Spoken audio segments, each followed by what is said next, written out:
नमस्कार साथियों। आज हम कहानी सुनेंगे दिमाग का खेल। देखिए, कहानियां सभी दिमाग का खेल ही हुआ करती हैं, पर हमारे जीवन में घटने वाली जो घटनाएं हैं वो कितनी प्रभावित हो जाती हैं हमारे दिमाग से और हमें पता भी नहीं चलता। बस ऐसे ही कुछ रचना है दिमाग का खेल। आनंद लीजिए। बड़े शौक से, बड़े अरमानों के साथ अभी आखा तीज पर मैं अपने बेटे राजू की बहू सुजाता को ब्याह कर लाई थी। सुजाता थी भी बहुत सुंदर, पढ़ी लिखी और आज्ञाकारी। सभी परिवार वाले मुझे बहुत शुभकामनाएं दे रहे थे। अरे, बहू बहुत सुंदर है, बहुत पढ़ी लिखी है, बहुत अच्छी है। पर है ना, जब सब लोग इतनी देते थे तो मुझे मन ही मन डर लगने लगता था, क्योंकि मैं उतना पढ़ी लिखी नहीं हूँ। ये जबरदस्त, तो कहीं ऐसा ना हो। बस अब आगे नहीं बोलूंगी। मेरे मन में शंका तो रहती थी। और ये शंका ना, जनवरी की कड़कड़ाती ठंड में भी मुझे पसीने छूट जाते थे। फिर मैं बड़ी मुश्किल से उस डर से उबरने की कोशिश करती थी। खैर, जाने दो, जो होगा सो देखी जाएगी। वैसे मेरे आगे ये नवविवाहिता क्या चीज है। 2-4 दिन तो वैसे ही पारिवारिक रीति रिवाजों में निकल गए, और फिर 1-2 दिन वो पग फेरे में निकल गए। और फिर वो आजकल क्या कहते हैं ना, वो हार्डीमून, कहीं चाउमून, कहीं कहीं नाम है वो, चाउमून, हार्डीमून, ये सही जगह कहीं है। हनीमून, हाँ। हनीमून पे चले गए वो। अब देखो, मैं ठहरी पुराने जमाने की। ये नए जमाने का चलन ना मुझे ज्यादा पता नहीं। पर थोड़ा बहुत सुनते रहते हैं, टीवी में, सीरियलों में, फिल्मों में दिखाते हैं तो पता चल जाता है कि हाँ, नए नए शादीशुदा जोड़े कहीं जाते हैं, उसको हनीमून के। मैं थोड़ा सा भूल गई थी, कोई बात नहीं। कल ही लौटे हैं वहां से। हमारे पड़ोसी भी आ गए वापस से नई बहू को देखने, जिनने पहले नहीं देखा था। और जिसने देखो वो तो सुजाता को देखते उसकी तारीफ के गुणगान करने लगता। सब लट्टू थे, सब कोई खुश थे। और मेरा बेटा भी ना खुशी से फूला नहीं समा रहा था, क्योंकि वास्तव में सुजाता बहुत सुंदर, पढ़ी लिखी, सुशील और भले घर की थी, भले संस्कार वाले परिवारों की थी। सब खुश थे, मैं भी खुश थी, पर बस मेरे मन में एक थोड़ा सा डर रहता था।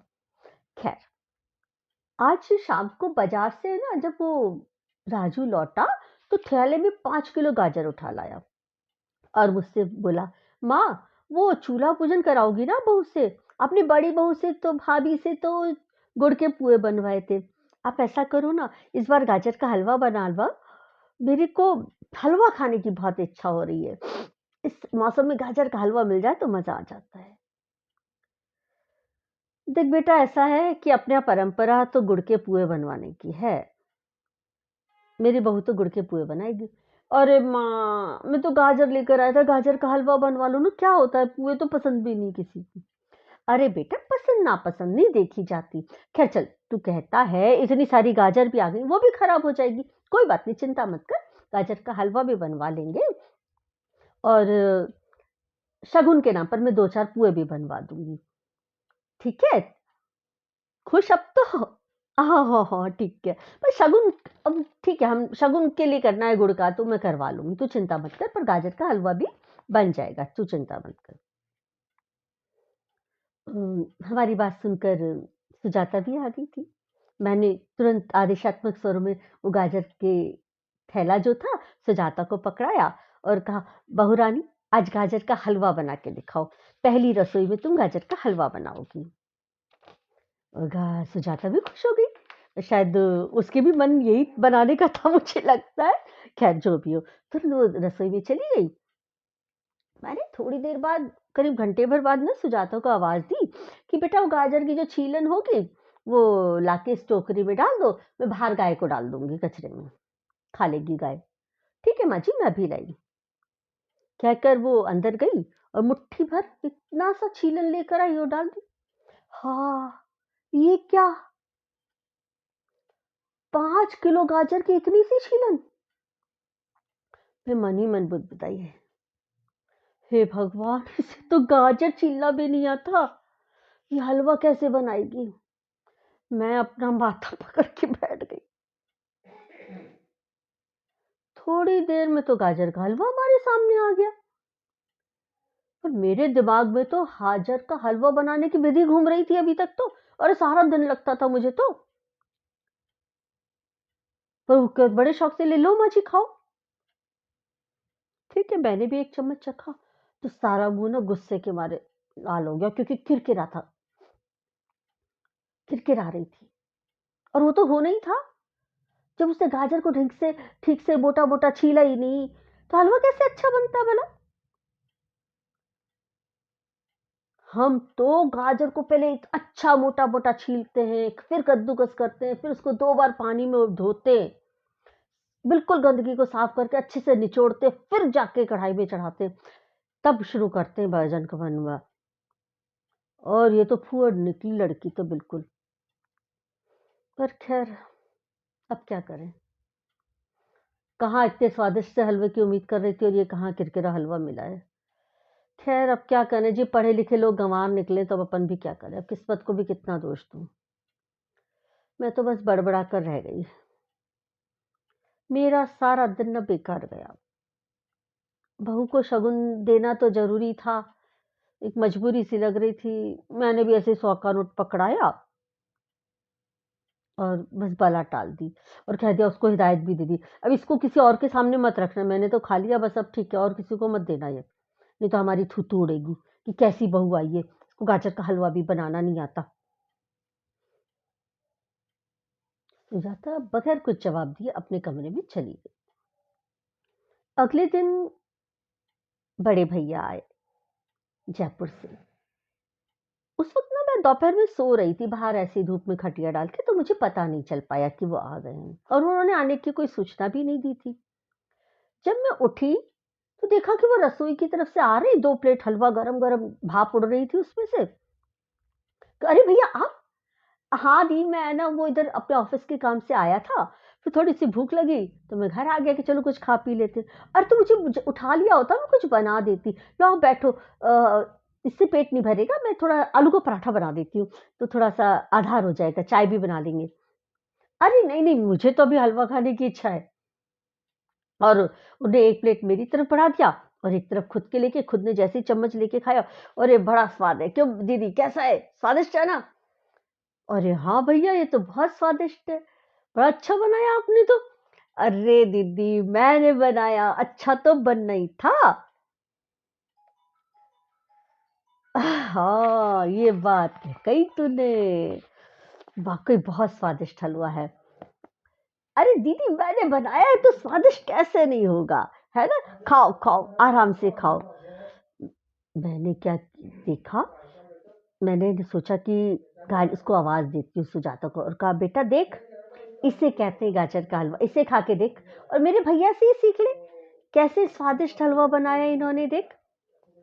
सुजाता मेरे सामने सिर झुकाए खड़ी थी, उसकी बोलती जो बंद कर दी थी मैंने।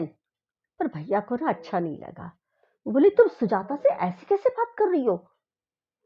अरे भैया, तुम्हें पता नहीं, कल इसने भी गाजर का हलवा बनाया था, अरे इतना किरकिरा कि पूछो मत। अच्छा, कल बनाया था, किरकिरा था। तब भैया बोले, अच्छा बेटा सुजाता, तुम ऐसे करो, थोड़ी सी चाय बना लो, चाय पीने का मन है। और उन्होंने ना बात बीच में से रोक के और सुजाता को रसोई में भेज दिया, चाय बनाने के बहाने से। और फिर मुझसे बोले, अरे दीदी, अपनी किस्मत को क्यों कोस रही हो, इतनी सुंदर, इतनी प्यारी, पढ़ी लिखी, समझदार बहू मिली है, और फिर भी अपनी किस्मत को कोस रही हो।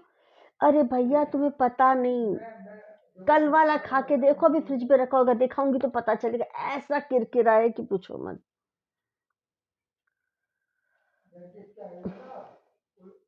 भैया कुछ भी नहीं बोले, ऐसे लगा कुछ राज था उनके पास, तो जिसे छुपा रहे थे, पर मैं भी कुछ समझ तो नहीं पाई।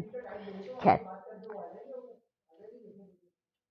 ये चीज मुझे बाद में पता चली कि भैया बहुत पहले आ गए थे, मैं सो रही थी तो उनकी सुजाता से बात हो गई थी। खैर जो भी हो, फिर उन्होंने मुझसे कहा, अरे बहना, बड़ी किस्मत से ऐसी बहू मिलती है। तुम बहुत किस्मत वाली हो कि जो तुम्हें इतनी अच्छी बहू मिली है। उसे कोसो मत। देखो, हलवा किरकिरा बना है ना।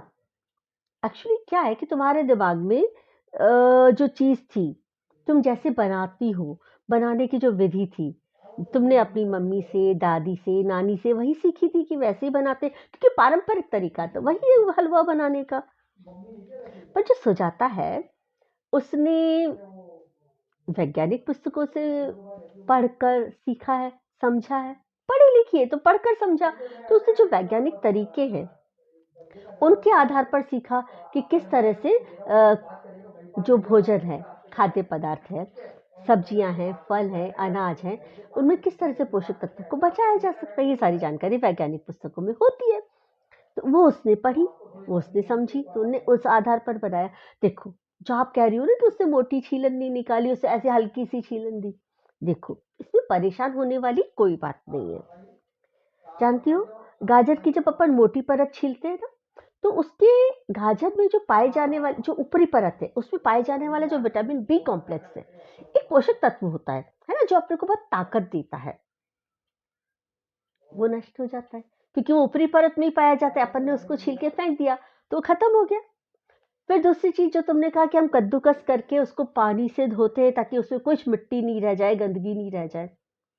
तो देखो क्या होता है, गाजर में, फल में या दाल में, किसी को भी चीज को जब अपन पानी में धोते हैं ना, तो उसमें जो पानी में घुलने वाले विटामिन होते हैं, वो भी उसमें चले जाते हैं, पानी में घुल जाते हैं, और फिर अपन क्या करते हैं, उस पानी को फेंक देते हैं।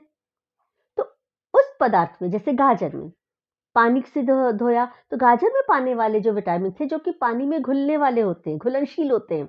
ये तो तुमने पता होगा ना, कुछ विटामिन जल में घुलनशील होते हैं। हाँ, तो वो विटामिन जल में घुल जाते हैं, फिर उनको भी अपन फेंक देते हैं।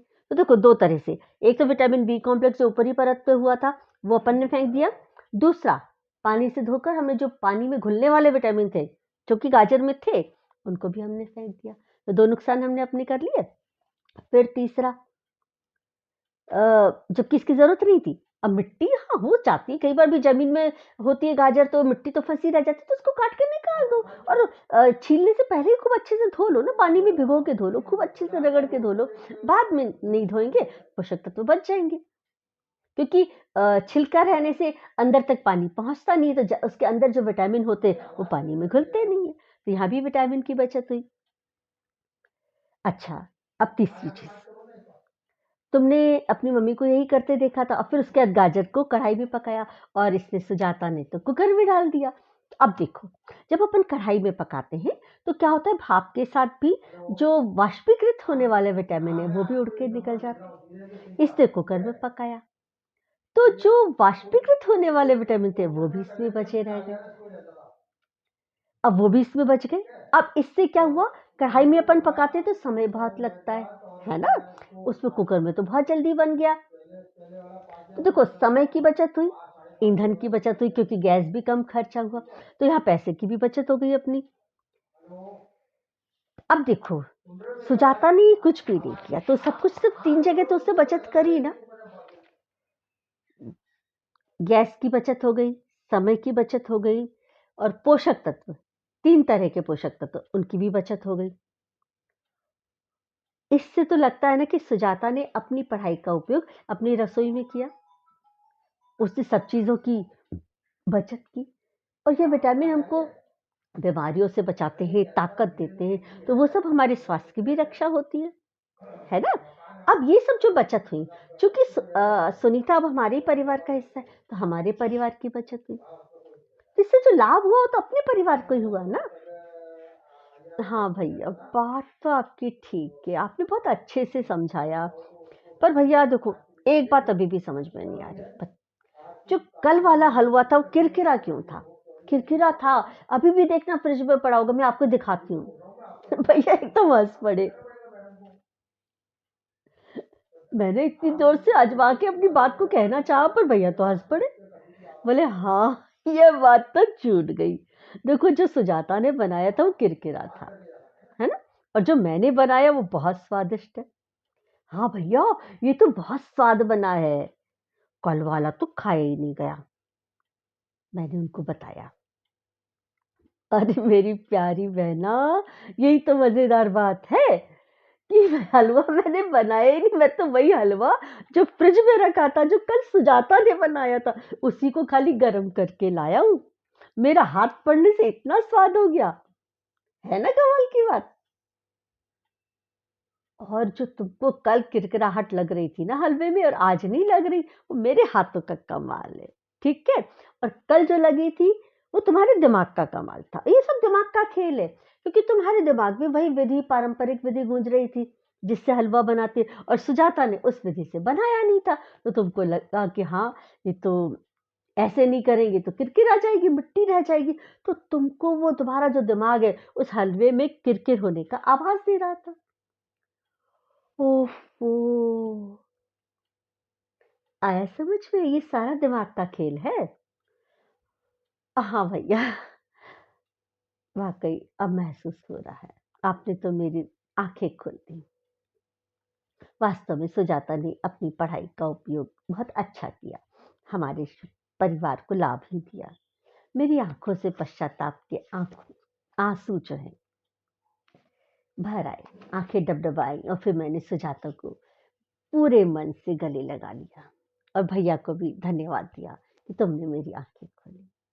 और दिमाग का खेल वहीं खत्म। नमस्कार।